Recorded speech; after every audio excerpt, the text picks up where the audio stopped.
Welcome back in achievers institute of computer education. आज की class हमारी 20 है एक्सेल की। इस क्लास के अंदर मैं आज आपको डाटा के कुछ बेसिक फीचर्स के बारे में बताने वाला हूं जो कि हमारे डाटा टाइप के अंदर अवेलेबल हैं, जैसे text to column, flash fill, remove duplicates और कंसोलिडेट। ओके। और डाटा वैलिडेशन का मैंने क्लास नंबर 19 के अंदर एक्सप्लेन किया हुआ है। आप लोगों ने अगर वो नहीं देखा है तो डिस्क्रिप्शन बॉक्स में एक्सेल का प्लेलिस्ट का लिंक दिया गया है, आप वहाँ पे जाके क्लास नंबर 19 को देख सकते हैं। तो चलिए स्टार्ट करते हैं आज की क्लास का। तो पहला ऑप्शन है text to column. Text to column क्या करता है, सपोज हमारे पास एक सेल के अंदर डाटा है और वो स्पेस के हिसाब से ना एक ही उसमें आ रहा है। जैसे मुझे क्या करना है, यहाँ पे तुषार गर्ग है तो मुझे तुषार अलग करना है और सरनेम जो उसका वो अलग करना है। यहाँ से विराज का ये अलग करना है, सरनेम गुप्ता अलग करना है। तो कई बार ऐसा होता है डाटा हमारे पास सारा मिक्स हम जब कहीं से कॉपी करके पेस्ट करते हैं तो एक ही सेल पे वो आ जाता है। बट अगर आपको उसे डिफरेंट करना है, डिफरेंट सेल पे शिफ्ट करना है, जैसे मुझे यहाँ पे तुषार में यहाँ रखना, गर्ग अलग करना है, ठीक है। तो क्या करना, आपने सभी डाटा को सेलेक्ट करना है, ठीक है। मतलब जो डाटा है जिसके अंदर वो ब्लैंक सेल नहीं करना है, सिर्फ जिसके अंदर डाटा है वो सेलेक्ट करना, टेक्स्ट टू कॉलम पे क्लिक करना। यहाँ पे दो ऑप्शन आएंगे, एक डेलिमिटेड पे क्लिक करना है। ओके, डेलिमिटेड पे क्लिक करने के बाद आपने यहाँ से नेक्स्ट करना है। और अभी यहाँ पे क्या हो रहा है कि जो हमें अलग किस तरीके से करना है, डिलिमिटेड किस तरीके से करना है, इनके बीच में जो स्पेस है उसके अकॉर्डिंगली हम चाहते हैं अलग है। तो आप इन्हें यहाँ से क्या करना है, स्पेस ऑन कर देना है। अगर यहाँ पे मान लीजिए कॉमा होता तो आप यहाँ से कॉमा लेते, इनके बीच में सेमी कॉलम है तो आप चाहते हैं कि अलग हो तो सेमी कॉलम ले लेंगे, इनके बीच में टैब है तो टैब ले लेंगे। अभी फिलहाल इनके बीच में क्या है, यानी तुषार और ग के या विराज गुप्ता, इनके बीच में क्या है, नॉर्मल स्पेस है। तो इसलिए आपने क्या करना है, ओनली स्पेस ले लेना है, देन नेक्स्ट पे क्लिक करना है। ठीक है, आप देख सकते हैं यहाँ पे इस तरीके से दिखा भी रहा है, जनरल ये है और नेक्स्ट ये हो गया। एंड देन यहाँ से फिनिश पे जैसे ही क्लिक करेंगे तो आप देख सकते हैं कि जो वर्ड्स हैं स्पेस के हिसाब से उसने अपने आप क्या कर दिया, अलग शिफ्ट कर दिया है। ठीक है, तो ये टेक्स्ट टू कॉलम है, यानी एक सेल पे जो डाटा है उसको नेक्स्ट कॉलम पे या नेक्स्ट सेल पे शिफ्ट करने के लिए we can use text to column. Okay, next आता है फ्लैश फिल। फ्लैश फिल क्या करता है, जैसे मेरे पास एक यहाँ पे डाटा है जिसमें मैंने दिल्ली लिखा हुआ है और यहाँ पे मैंने पिन कोड लिखा हुआ है। अब मुझे ऐसा बोला गया है कि इनको एक पे करना है, यानी जो दिल्ली और जो पिन कोड है वो मुझे एक साथ एक सेल के अंदर यूज़ करना है।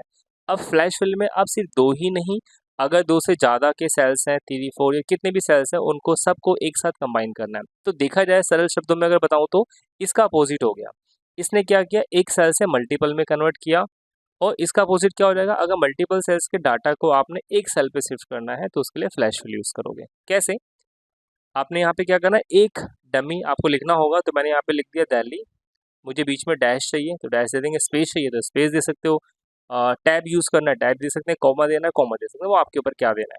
तो मैंने यहाँ 110059 जो ये है, जो ये दोनों का अलग अलग था वो मैंने एक पे लिख दिया है। ठीक है, अब यहाँ पे मैटर करता है कि आपको टैब यूज़ करना है, डैश यूज़ करना है, कॉमा यूज़ करना है, वो आपके ऊपर है। जैसा आप यूज़ करेंगे सब में वैसा ही ऑटोमेटिकली आ जाएगा। ठीक है, देन आपने क्या करना है, एक लिखने के बाद सबको सेलेक्ट करो, ब्लैंक सेल्स को जहाँ पे आपको उसका आउटपुट चाहिए। उसके बाद यहाँ से फ्लैश फिल पे क्लिक कर दीजिए, तो क्या होगा, ऑटोमेटिकली जो डाटा है वो कंबाइन होके एक सेल पे शिफ्ट हो जाएगा। तो ये होता है फ्लैश फिल। ओके, इसका एक और एग्जांपल है हमारे पास, जैसे यहाँ पे मेरे पास फर्स्ट नेम है और ये लास्ट नेम है। अब मुझे बोला गया कि फुल नेम हमें एक सेल के अंदर दोनों को शिफ्ट करना है। तो आपने क्या करना है, एक तो आपको लिख के दिखाना होगा, स्पेस हमें चाहिए बीच में, इस बार हमें डैश नहीं चाहिए, तो मैंने यहाँ पे नॉर्मल अमन कुमार लिख दिया। ठीक है, जो हमारे पास दोनों सेल था। फिर दोनों को सेलेक्ट करना है, सारे सेल्स को सेलेक्ट करना है जहाँ तक आपको, जहाँ जिस सेल के अंदर जिस कॉलम के अंदर आपको आउटपुट चाहिए, और फिर फ्लैश फिल पे क्लिक कर दीजिएगा। तो आप देख सकते हैं यहाँ पे जो दोनों सेल्स का डाटा है वो एक साथ कंबाइन होके आ गया। अभी सिर्फ दो ही सेल्स है, दो से ज़्यादा सेल्स के डाटा को भी आप मर्ज कर सकते हैं, सेम प्रोसेस रहेगा, आपको बस एक सेल में लिख के दिखाना होगा। ठीक है, नेक्स्ट आता है इसके अंदर रिमूव डुप्लीकेट। अब रिमूव डुप्लीकेट क्या करता है, जैसे कई बार हम लाइक कोई फॉर्म की एंट्री कर रहे हैं और वो गलती से डबल एंट्री हो चुकी है, या किसी ने डबल फॉर्म भर दिया था तो उसकी डबल एंट्री हो चुकी है, तो हमें ये चेक करना है कि क्या इसके अंदर कोई नाम डबल तो नहीं है। तो आपने क्या करना है, पूरे डाटा को सेलेक्ट करना है और रिमूव डुप्लीकेट पे क्लिक कर देना है। ठीक है, ये ऑप्शन खुलेगा, इसके बाद आपने जस्ट ओके पे क्लिक कर देना है। तो अभी ये दिखा रहा है, two duplicate values found and removed, 10 unique values remain, यानी टोटल 12 वैल्यू है, जिसमें से दो डुप्लीकेट वो डिलीट करने के बाद 10 आपके पास जो है बेसिकली बच जाएंगे। ठीक है, तो यहाँ से आप देख सकते हैं दो डाटा डिलीट हो चुके हैं, लेकिन एक चीज़ का ध्यान रखना, इसे मैं ओके करता हूँ। अब इसमें सेम पूरा रो सेम होना चाहिए। अगर मान लीजिए से प्रीति है, ठीक है, मैंने यहाँ पे क्या लिखा, मैंने यहाँ पे लिख दिया लाइक सेम, हमने यहाँ पे प्रीति लिख दिया, या सपोज हमने यहाँ पे सोनी लिख दिया, और नेक्स्ट पे जो है मैंने यहाँ पे सोनी शुक्ला है, यहाँ पे सोनी दुबे कर दिया मैंने। ठीक है, अब मैं डुप्लीकेट की बात करूँगा तो पता है ये नहीं होगा, क्यों? क्योंकि यहाँ पे क्या हो रहा है, मैंने पूरा सेलेक्ट किया हुआ है, तो नेम अलग है।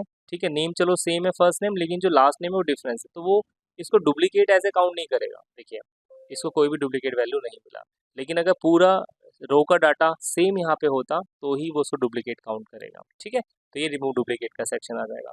नेक्स्ट आता है कंसोलिडेट। कंसोलिडेट क्या करता है, जैसे मेरे पास एक यहाँ पे डाटा है, हमने अलग अलग मंथ के हिसाब से एक सेल्स रिपोर्ट बना रखा है, जैसे ये जैन मंथ का रिपोर्ट है, ये प्रोडक्ट्स हैं और ये इसके टोटल सेल हुई हैं प्रोडक्ट वो हैं। फिर नेक्स्ट हमने क्या किया है, फेब मंथ का बना रखा है। फिर नेक्स्ट हमने यहाँ पे मार्च मंथ का बना रखा है। अब मुझे क्या करना है, नेक्स्ट मुझे ना जनवरी से लेके मार्च तक का टोटल सेल यहाँ दिखाना है, या हमने कहीं पे 6 मंथ के हिसाब से बना रखा है, या मैंने अलग अलग मंथ के हिसाब से 1 साल का पूरा मैंने बना रखा है।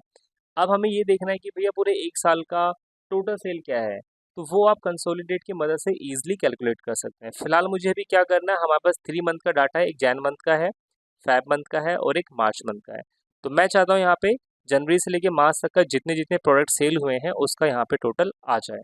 ठीक है, तो क्या करना है, लेट्स सी, आपने जहाँ पे आउटपुट चाहिए पहले वो आपको सेलेक्ट करना है, देन कंसोलिडेट ऑप्शन पे जाना है, तो ये ऑप्शन खुलेगा, इस पे आपने क्या करना है, तो ये यहाँ पे ऑप्शन खुल जाएगा, इसमें आपने क्या करना है, एक मिनट इसको पहले हटा दीजिए आप, ये सेक्शन जो है। ओके, तो जैसे ही आप इस पर क्लिक करेंगे कंसोलिडेट पे, तो ये सेक्शन ओपन होगा। अब यहाँ पे आप सम के अलावा और भी चीज़ें कर सकते हैं, आपको काउंट करना है, एवरेज निकालना है, मैक्सिमम निकालना है, मिनिमम निकालना है, या और कुछ आपने कैलकुलेट करना है वो भी आप कर सकते हैं। फिलहाल मुझे अभी सम करना है, तो हम सम पे क्लिक करेंगे और यहाँ रेफरेंस पे क्लिक करना है आपने। ठीक है, फिर आपको शीट 1 पे जाना है जहाँ पे आपका डाटा है, तो हम शीट 1 पे जाते हैं जैन के रिकॉर्ड पे, और यहाँ पे जो आपको टोटल करना है वो सेलेक्ट कर लेना है एंड देन ऐड करना है। फिर ऐसे ही सेकंड मंथ के डाटा पे जाएंगे, इसको सेलेक्ट करना है और ऐड पे क्लिक कर देना है। फिर थर्ड मंथ के डाटा पे जाना है, उसको सेलेक्ट करना है, ऐड कर देना है।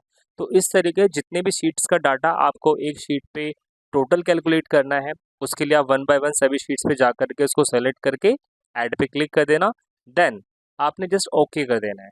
तो आप देखेंगे जिस शीट को आपने पहले, जिस शीट के अंदर आपने सेल्स को सेलेक्ट किया था, वहाँ पे उसका आउटपुट ऑटोमेटिकली आ जाएगा।